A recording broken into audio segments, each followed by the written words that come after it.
morning, everybody. Welcome to Living with Favor. I'm Lisa Mosby, your host. You know, Favor is an acronym. It stands for faith, abundance, vitality, overflow, and relationships. And today I have an amazing guest who has been through some serious challenges, and yet she's a full-time mom. So grab your coffee, and I'm going to introduce our guest, Erika Greeney. She's a female-focused advisor, and she offers securities and advisory services through LPL Financial, which is one of the largest, if not the largest brokerage firm, independent brokerage firm in the country. She's a registered investment advisor, and Erika is a mother of 3 children and works full time. So today we're going to chat about financial resiliency for us. What does our financial future look like? How do we become resilient and prepare for inflation, loss of jobs, the pandemics, things of that nature? How do we prepare for that? So there's always funds available to us. And what is it like to work away from your children? How do we make time for our customers? How do we make time for our children and get it all to be cohesive and still sleep, with which both of us are struggling with at the moment? So welcome, Erika. Thank you so much for joining me today. Thank you so much, Lisa. It's great to be here.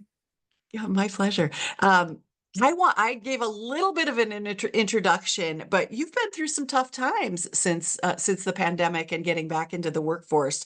I would love for you to kind of introduce your story about how resilient you have been. Like, what have you had to do to come out of the pandemic and still be self-employed and run your own business?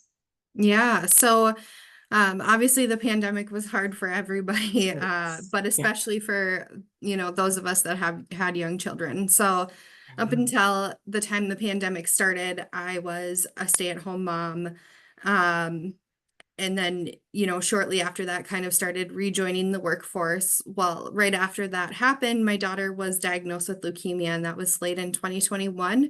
So still in the end of the pandemic, but still kind of not, something any parent wants to hear, not financially prepared for a diagnosis like that. The prospect was essentially that I would be taking 2 years away from my job, and I just wasn't in a financial spot where that was going to be possible for our family.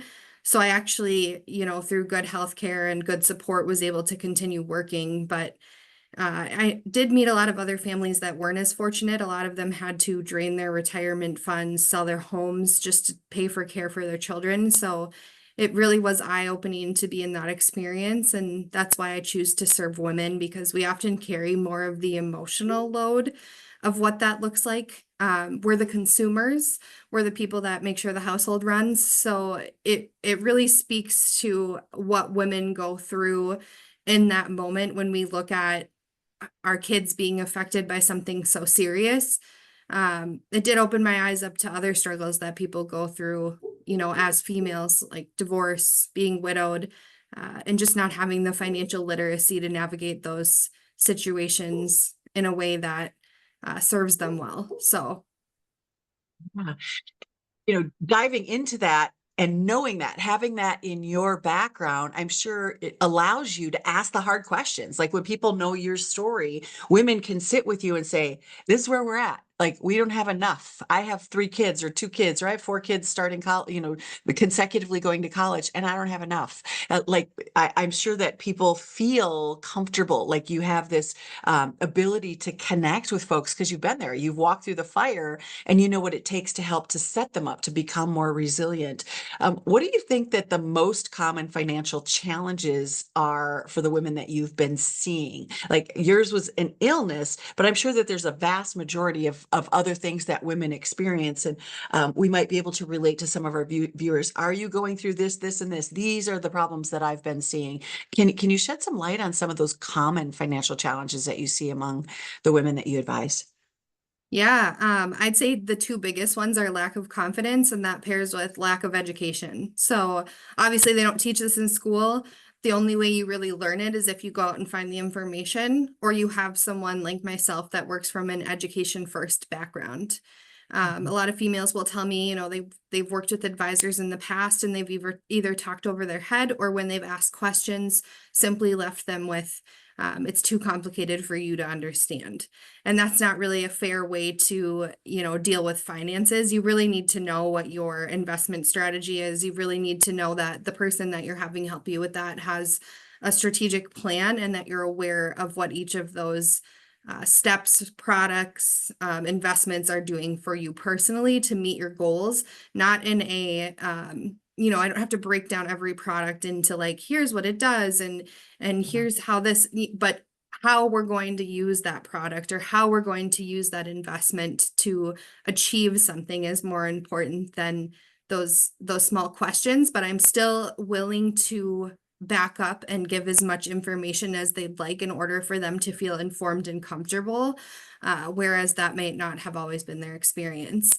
And the lack of confidence part, I think that's just, men have primarily been the breadwinners in the past. That's vastly changing in the workforce right now. Women are becoming the breadwinners. I do, have many couples that I work with where the dads are stay-at-home dads.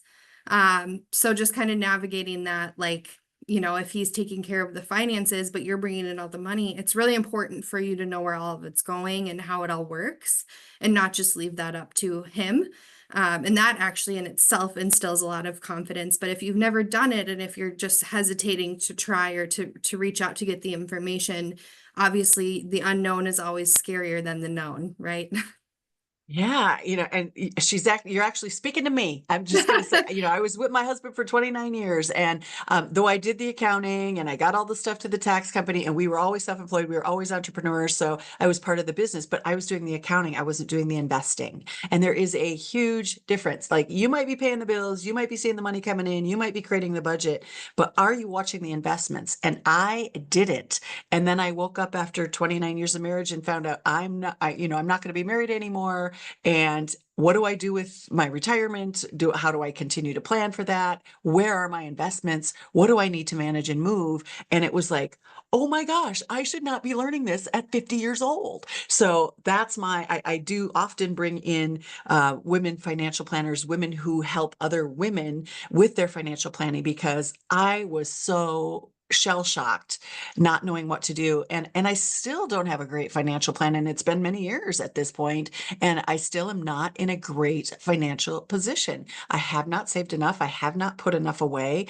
And I'm going to be working a lot longer than maybe some other people that are my age, partly by choice, but also by necessity. So I think listening is a big part of what it is that you do, and helping people to get some clarity around their objectives and their goals. And then you get to choose those financial instruments from there. How do you walk through like a crisis like mine, or a personal crisis that somebody might be going through from a financial perspective? How do you help people get back on their feet? Is there a tailored step-by-step process that you walk through with people for discovering what they need and, creating a plan for them? Yeah, absolutely. So just like every person is different, every financial plan is different. It really, the severity of the personal crisis, the amount that they had to take from maybe their investments, their emergency fund, whatever that is. Where we really start is just making sure that you have a base so that if we do go forward with investing, you're not having to pull out of those investments. You're able to have kind of a cushion or emergency fund. So that's kind of where we start, and it's really just explaining the importance of that first step, because often I think people want to go to, what's the next thing? What's the retirement account I'm working on or non-retirement account I'm working on? But that emergency fund does so much for making sure that you stay invested and that your strategy is successful. And that's really something that I drive home with each and every one of my clients.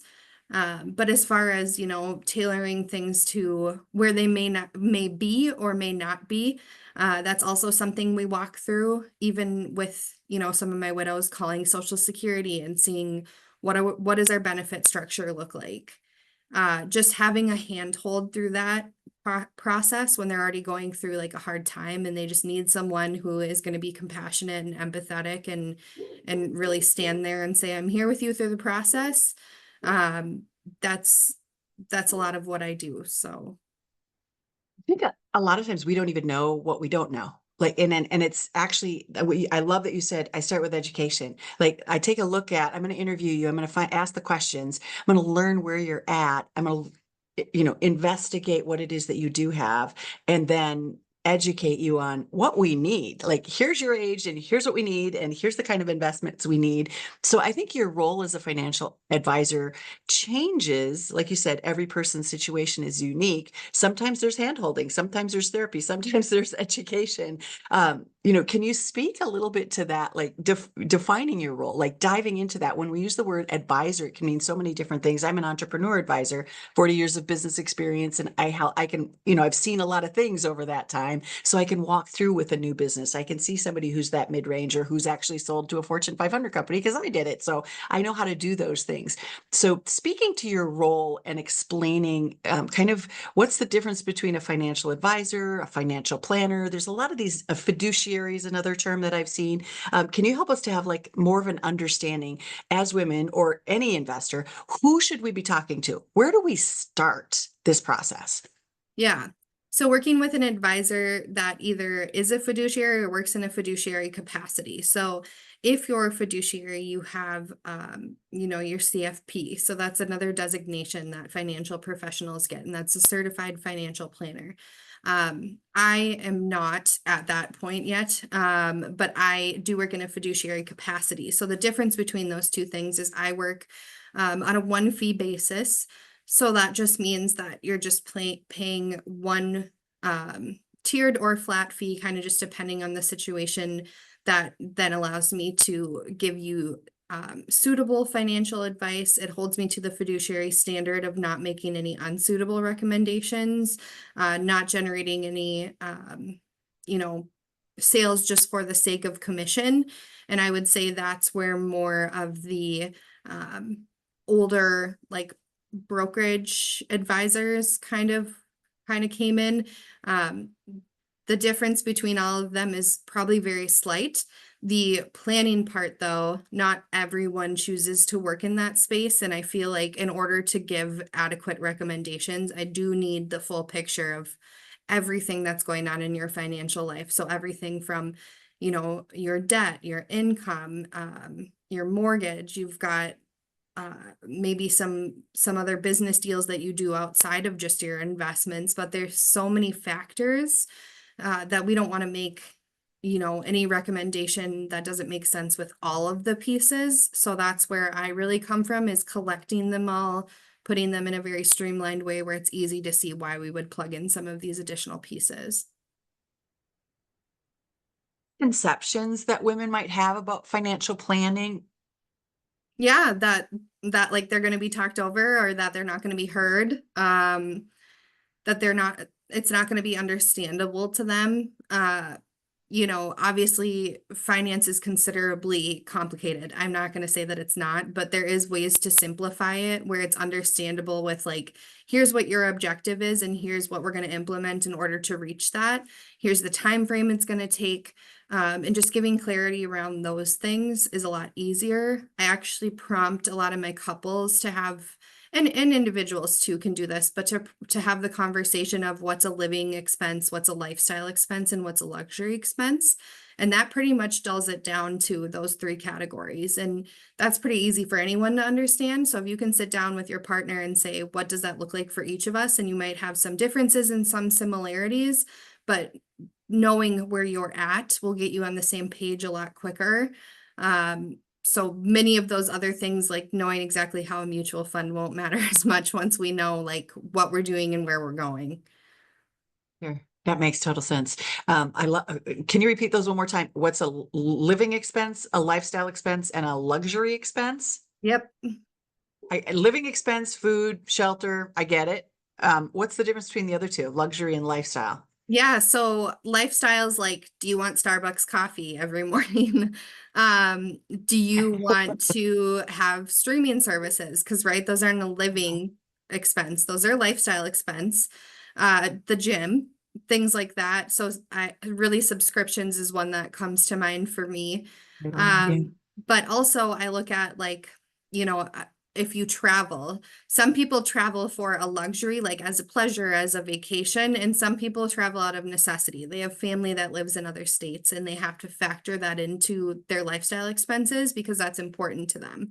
So everyone's, again, looks different, but differentiating where that falls and what you need to afford is a good way to get on the same page about what is and isn't realistic with your budget. Yeah. And then you allocate percentages proportionate to what the needs are for each of those categories. I get it. That makes Yeah. sense. I might need to do that exercise on my own here. So I think Yeah. I don't do Starbucks every day, but I'm sure I have some lifestyle things at my age that I say, I'm wise, I'm old, I'm gonna, I'm not getting rid of that. And how much should I put away for my retirement? Right. Could you share? Yeah, yeah. It's like I laugh and I'm laughing at me, not at the process and not at what other people are going through. It's like, oh, you're just like, it's like nails on a chalkboard when I talk with some financial planners, because I know where my gaps are. I know where I'm, maybe spending it and I could roll back in a little bit. And I want the lifestyle that I want, and I just need to figure out how to make more money to afford that. So, could you share a success story where you helped a client transform their financial situation after a crisis? We can't use me yet, but I'm sure that there is somebody in your repertoire that you can say, like, here's what we did, and here's how we turned it around. Like, what kind of walk us through a little bit of a process pre and post crisis and what that could look like.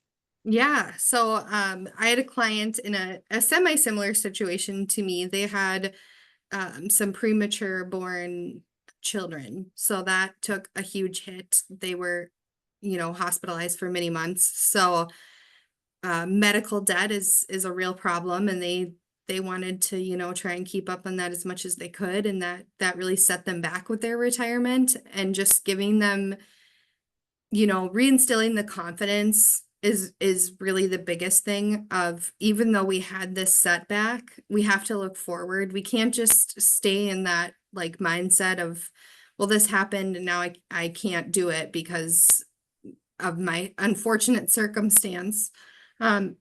Speaking from my own experience, obviously, there was times that it felt that way, and I'm not going to say that it didn't. And so I think I'm really able to come at that from a very like empathetic place, and just really reason with, them as far as what is it going to take. It might take a little bit more because we were delayed by that hurdle, but nothing is saying that it's unachievable. It's just how much do you want to move around some of these expenses. Maybe you want to make your living expenses less. Maybe you want to make your lifestyle expenses less, and really just be aggressive with your savings goals so you can live that retirement that you are dreaming Sounds of. right. Mhm. And maybe it's just getting by. Maybe it's just getting into retirement and having that, base level of funds so everything that you need is covered. And then some people do still work. And a lot of the times I encourage that, because the decline that you see when people retire and they don't have a purpose and a reason to wake up in the morning, there's nothing wrong with that. And I think people often get under that misconception of, well, if I get to my 60s, if I'm 65, I should be retired. It doesn't necessarily mean that that's for everyone. It's not something I suggest for everyone. And I think there's, pros and cons to whatever route you choose. It's just having that conversation of, how are we going to move forward, knowing that we're going to leave that situation behind. We're going to talk about it, we're going to digest it, but then we're going to be like, what's our game plan moving forward, and just be really enthusiastic about what that looks like for us. And it's easier, like I said, when you have an end goal in mind, whatever that goal may be, but we have to discover that first and what that looks like for you in order for me to make the right recommendations for you. Yeah. I call it getting naked with my numbers, like it's like you got to be brutally honest. You write them down. Here's where you're spending. Here's what the clothes budget is. Here's what the coffee, but oh yeah, and housing too. That's less than all the other ones put together, but it shouldn't be. I joke about that, but there is some truth to that until you can get naked with your numbers and actually look at your own budget and look at your expenditures and write down everything that comes in and everything that comes out, and kind of like face the reality of it. I think that for me was where my confidence waned. Like I didn't want to be that vulnerable with anybody. And certainly not with myself, like not face the truth, not face the consequences of the lifestyle. And so how do we bring back the confidence? Yeah. Like we have to tear off the band-aid, ladies. I know I had to do it. And if you're in this similar situation, if you are not optimally functioning where you want to be financially, whether it's on a day-to-day basis or looking to the future, you got to rip off the band-aid. You got to get naked with the numbers. You got to be brutally honest and say, here's what's coming in and here's what's going out.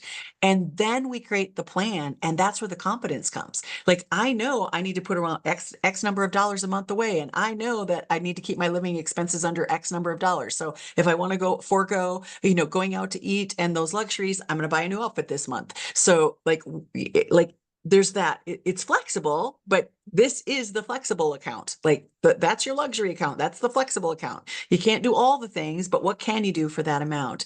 And I think sometimes we just sweep it under the rug and we don't think about it. We don't want to talk about it. How do we start to pull or push or attract people out of their shell, out of their cocoon of not wanting to face the truth about this? Give me some tips, or share some with our audience on how they can really step into being confident and getting naked with their numbers so that they can change their future and build out that financial success, that financial freedom.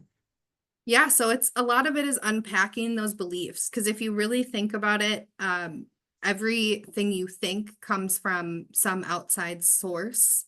Um, and really getting in tune with your internal voice of you can do it. But when the rhetoric for so long has been that women are the consumers, women are the spenders, women are the ones that, the paycheck comes in and it's gone the next day. And it's because we've always taken on that role of the person who either is the mom and making sure that the groceries are planned for, that we have household cleaning supplies, that our kids have clothes and shoes and things like that. So it's not necessarily that we've been, these exuberant spenders in the large sense. Like, not a lot of that is spent on us, right? It's spent on our household and making sure that it runs effectively. So going back to that and being like, okay, you say your wife is a spender. What is she spending money on? And when we really break that down and be like, oh, a lot of this is household expenses. A lot of these things make our household run easier and better and make a lot of sense. Then they kind of are like, oh, okay, I understand that. A lot of the reason why I really got passionate about helping women is a while back I read a book and it said, if you Google financial advising or financial advice for women, what comes up is budgeting or how to make cheaper meals or how to save money on household supplies, like making your own, for example. Whereas like if you were to Google financial advice for men, it's investing in real estate and starting a business and things like that. So just the astronomical difference between those two roles, we still see that played out today. And part of that too, that I like to express is women weren't able to open their own bank account until the 1970s. So that's really only 50 years ago, whereas men never had that issue. So we're catching up on a lot of generational education. Um, and again, I'm really not sure why we don't teach this in schools. I think that would be extremely beneficial. But I know for myself, it really was just like, here's how a broad picture of how the economy works, and here's how to balance a checkbook. Well, obviously checkbooks are kind of a thing of the past. So that's not really something that's considerable in this day and age. So really coming from, okay, where are we looking at, our expenses? Where are we breaking that down? And a lot of people, it's in an app now, right? So you have your bank account app and you're seeing, here's my inflow and here's what my spending is for the month. What we're really looking at is what's left over after all of that is done, and where can we cut those costs as a whole, as a family, and working together in that sense, which is why I don't have meetings just individually with men or women without the other partner there, because it is so important to be on the same page, and you're never going to have that conversation unless you have that conversation. So I just getting everyone in the same room and being like, this is where we're at, this is what our goals are, but like, here's again, the facts of where we are. once you have that confidence of, oh, my husband understands that a lot of the things that, or a lot of the income we're bringing in is going towards household expenses and the children and making sure all of these things are taken care of. It looks less to him like we're just frivolously spending and more like, here's the reality of the situation. Do you want toilet paper or no? So that's kind of where we end up. We don't have that communication about finances, that's when marriages get in trouble, because nobody knows the truth, nobody knows the numbers, nobody knows the facts. We're sowing things on both sides of the fence. You go out to lunch every day with all of your business people or whatever, if you're a stay-at-home mom, or and he's looking at, oh, you're buying boots and clothes, and you spend $150 at Target again, and why is there an Amazon bill for $300? Well, we need books and all the supplies for school and winter coats to stand at the bus stop. So yeah, just seeing that whole picture. And we do, because we live so much away from each other, just on a day-to-day basis, when we're at work or at home, or both people at work, we don't know. We don't know what's happening over there. We don't understand the expenses that are happening. That car needed oil changes and new spark plugs, and we had a flat tire. Sometimes you talk about it, sometimes you just take care of it and get the job done. And then somebody sees the bill later going, what? So the communication piece of it in every marriage, and especially about finances, we talk about raising the kids, we talk about where we're going to live, we talk about where we're going to go on vacation, but we don't always talk about the budget and how we're going to pay for all of that. So I love what you're sharing with us. I want to shift gears. We've been going at this for a little bit of time. I hope that we've inspired the viewers to reach out, talk to a financial planner, get in touch with Erika if you want to, have a sit down with her just to assess the situation, see if you're a good fit, and she can be a support person for you. But I want to shift in a little bit. We have a lot of entrepreneurs. My audience is primarily women entrepreneurs. Many of them will have kids or grandkids at home. Let's talk about balance. And I don't believe that there is such a thing as balance. I think our attention, our energy goes to where it needs to go, and then we shift and we move that around. I don't think that it's like ever equal on both sides. I think it's always more like a scale where it's ebbing and flowing. And you've gone through some pretty tough stuff in the last couple of years and been a business owner. So how do you find an ability to manage all that? And I'm not going to use the word balance because I think it's far overused and it doesn't really exist. How do you keep the flow going? How do you keep your sanity, your self-care, and still be of service to your family? Yeah. Whether you're an entrepreneur that has a family or not, both times it's important to block off your time and take time for yourself, for something you enjoy, for something that inspires you, because you'll lose sight of why you started a business in the first place, which was for a lot of reasons, but primarily, I guess, speaking for myself, for flexibility. And I think a lot of entrepreneurs share that. And if you're not providing yourself that flexibility, it just doesn't make a lot of sense to be putting as much time and effort as you do into being an entrepreneur. So when I speak with women that are in the entrepreneurial space, probably their biggest thing is just, how do I manage my schedule, my finances, my family? And that's kind of, the conversation we have. My part in that, being a financial planner, is making my part as boring as possible, so it takes as little upfront effort from you. I am an automatic payment girly. I just want everything to go where it's supposed to go into the buckets, and then I'll sift through what's left. But I think setting up those parts within your business where we can automate things or make things as easy as they can be on a day-to-day, um, you know, schedule, looking at like a time audit, like how much time am I spending doing each of these things daily, and where can I cut that down so you can really focus on the parts of the business that need your attention. That's what has been the most beneficial to me as an entrepreneur, is just knowing where's my time going and then shutting it off. Like if I have a hard stop at 4 p.m. because my daughter has dance or gymnastics or whatever it may be, being done and just saying nothing is on fire and it will be there tomorrow.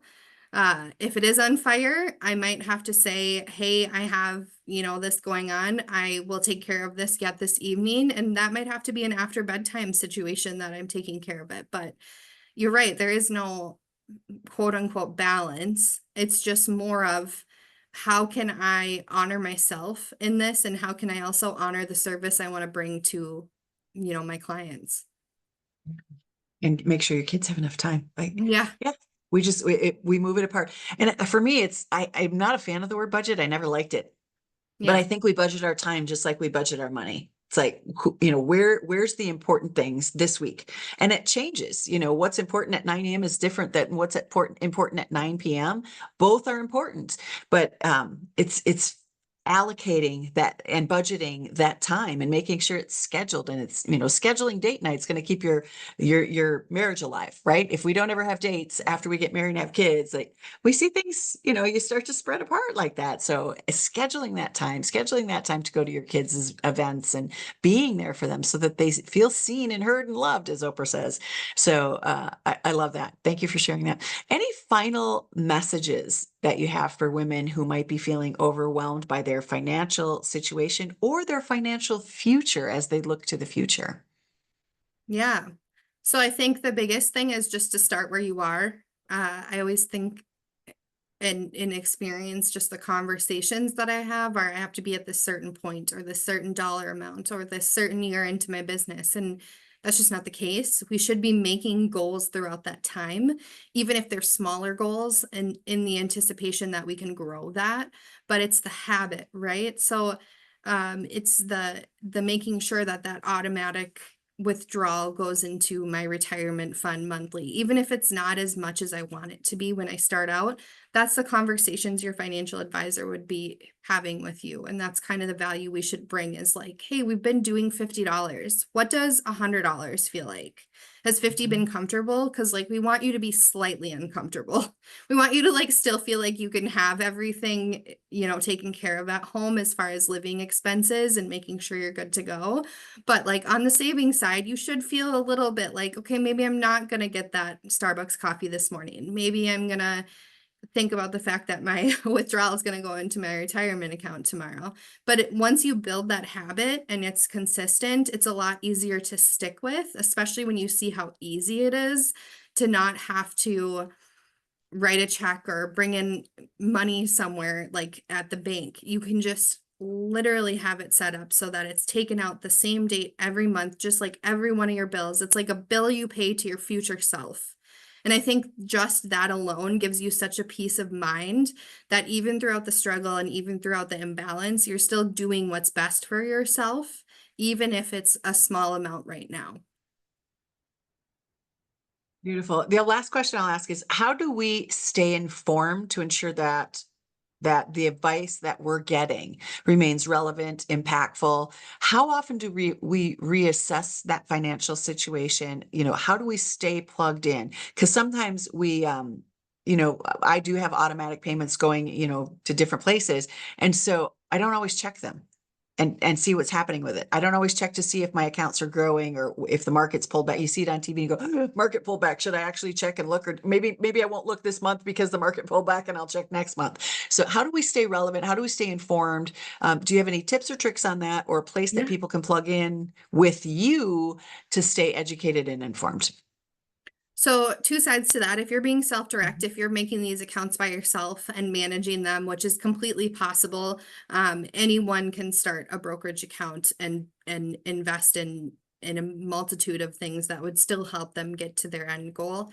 That part is a little bit more hands-on. You would have to be making sure that you're kind of looking at those things and keeping up with that. If you're working with a financial professional, though, I think the biggest value you get from that is that they should be asking you those questions. They should be checking in with you and being like, hey, here's where we're at.